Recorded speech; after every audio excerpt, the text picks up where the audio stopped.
Të dashur shqiptar, arkeologi i shquar Neritan Ceka ka bërë një zbulim të jashtëzakonshëm epokal. Ai ka vënë re se përkrenaret e ilirëve janë bërë për një kokë më të vogël se koka e shqiptarit, ju betohem.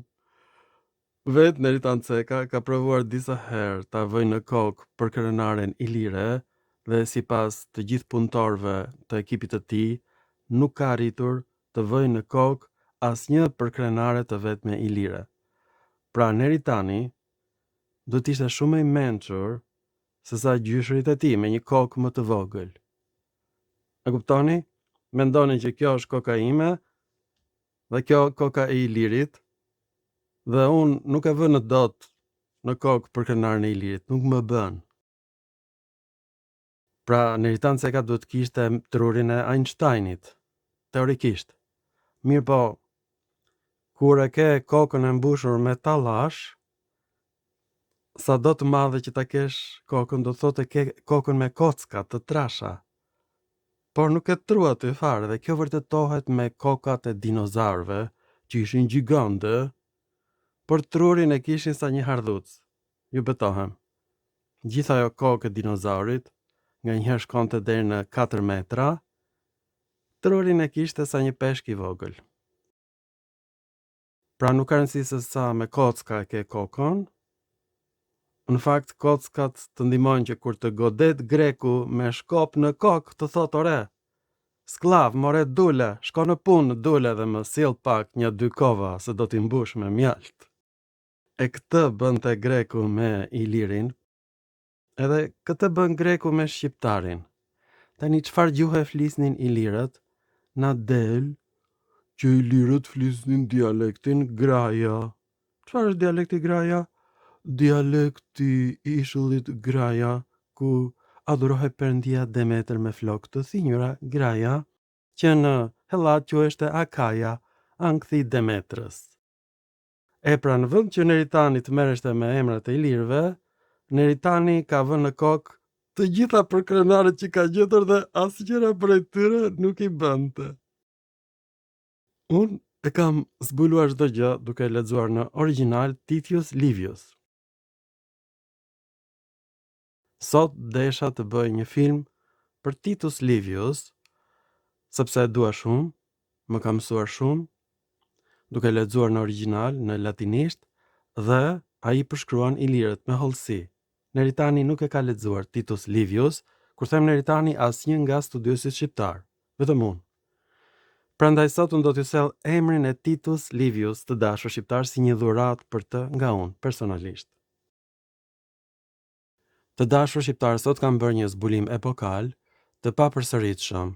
Fjala Titus në latinisht do thot pëllumb druri, pëllumb pylli.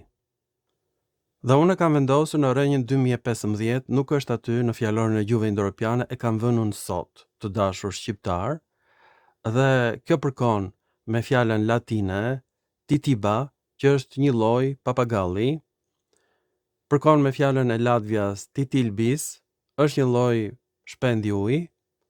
Gjithashtu në gjuhën e Lituanisë, tilvikas është një shpend uji. Në gjuhën helene, tituvizo do të thot lëshoj tinguj si një varbec ose si një papagall. Në gjuhën latine, titio do të thot këndoj si një varbec. Po ashtu në gjuhën e Latvias, titet do të thot të këndoj si një shpend.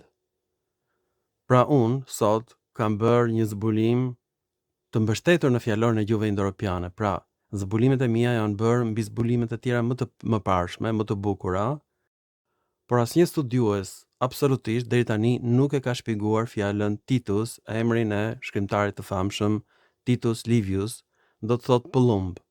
Dhe po e shpjegoj unë sot. Kjo që kam bërë sot është në vazhdim të zbulimeve që kam bërë që nga viti 2004, këto janë zbulimet e mia, të mbështetura në veprën e Joklit, Majrit dhe Pedersenit, dhe kështu është ndërtuar fjalori i gjuhëve indo-europiane dhe unë jam pjesë e këtij fjalori. Pra, nuk jam vetëm përkthyes, por edhe ndërtues i tij. Jam i vetmi shqiptar, të dashur shqiptar, që ka bërë këtë zbulim, Ndërkohë që fjala shqipe pëllumbi i drurit vjen nga latinishtja palumbes, i thon pëllumbit, ose palumba, palumbus gjithashtu. Është pëllumbi i pyllit, pëllumbi i drurit, në shqip i thon edhe vidë. Kjo është shumë e rëndësishme sepse në gjuhën helene, palumbas përkon me fjalën kolumbis. Është një lloj pëllumbi gjithashtu. Pra, k-ja e labializuar është bërë p në gjuhën latine të dashur shqiptar. Prandaj vjen fjala pëllumb në shqip dhe pëllumbi i drurit. Fjala vid gjithashtu. Pra, gjuha shqipe ka shumë pak fjalë nga gjuha indo-europiane dhe kjo është shumë e tmerrshme sepse në shqip shumica e fjalëve janë huazime nga latinishtja. Kjo tregon që jemi autokton sepse kemi qenë skllëvër të latinëve të dashur shqiptar. Të dashur shqiptar, gjuha shqipe nuk është gjuhë pellazge sepse fjalët e shqipes, pëllumbi, vjen nga latinishtja siç e pat. Të dashur shqiptar, gjuha shqipe nuk është gjuhë pellazge. Dhe këtë unë e di sepse shumica e fjalëve të shqipes janë nga latinishtja. Fjalët njërokshe të shqipes janë fjalë të rrudhura nga latinishtja. Për shembull, kalë vjen nga kabalus, latinisht. Amicus ka dhënë në shqip mik. Medicus ka dhënë në shqip mjek. Pra, truri i shqiptarit ka një kafkë më të madhe, si koka e dinozaurit, por ka trurin si të hardhucës, ndërkohë që Iliri e kishte kafkën më të vogël, që të dilte nga kanali më lehtë, të linte më natyrshëm, pa dëmtime në tru, prandaj kishte kokën më të vogël, por lëndën gri, lënda e trurit ishte më e madhe dhe kishte më shumë rrudha se sa truri i shqiptarit, truri i Ilirit. Në fakt, nuk e dim akoma që ne jemi ilir apo jo, sepse ilirët flisin dialektin graja sipas Plinit të Vjetër. Ilirët ja pyg, mesap, daun, peuket, të gjithë kanë emrat grek, edhe shkrimet e tyre janë në greqisht, në Itali. Pra si flisin ata shqip kur shkruanin çdo gjë në greqisht? Po ashtu, Titus Livius ka shpjeguar që emrat e të gjithë antarëve të familjes Gentit janë emra grek, por edhe emri Gentit nuk është si në shqip Genti, por Genthios në greqisht.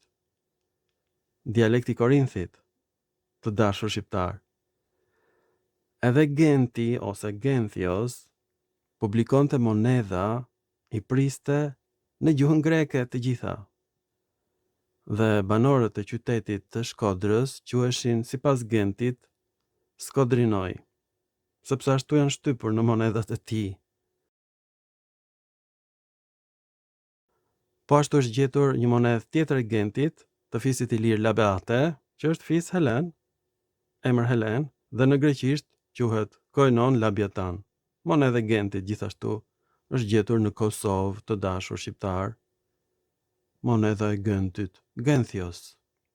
Pra, përfundimisht, a do doni të kishit kokën e Neritanit, por me trurin e hardhucës, apo doni të kishit kokën e Genthios, por me trurin e njeriut? Pra, çka ndodhur me shqiptarin?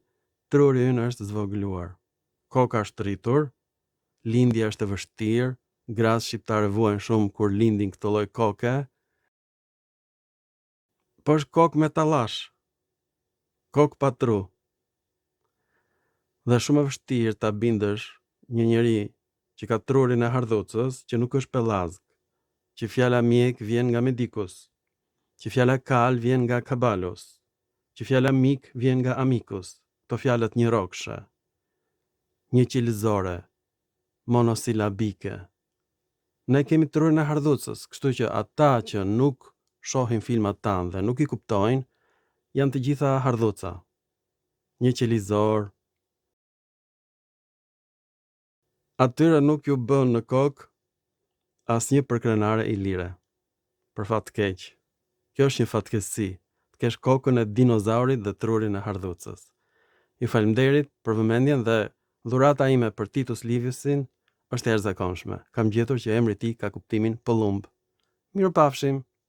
Shpresoj të mos jeni më hardhuca. U bët njëri.